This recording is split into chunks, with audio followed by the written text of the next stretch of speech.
நித்தமும் நேர்த்தியாய் படகினை ஓட்டுவான், நிறைய மீன்களை வலையினிற் தூக்குவான்.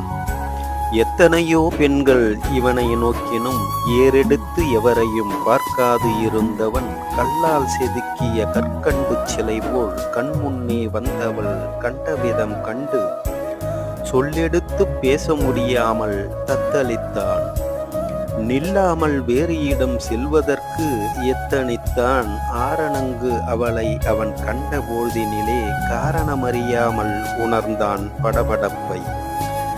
எல்லாவிடத்திலும் இரும்பாக இருந்தவன் புல்லாய் வளைகிறான் புரியாத புதிர்களால். விழித்தூண்டிலிற் சிக்கிய விலாங்கு மீனானான், மொழியொன்றும் வரவில்லை மொழிவதற்கு. அவன் அம்மா கொக்கரிக்கிறாள், என் பிள்ளை கடல் சிங்கம், எந்த சிறுக்கி கட்டையும் சிக்க மாட்டான்.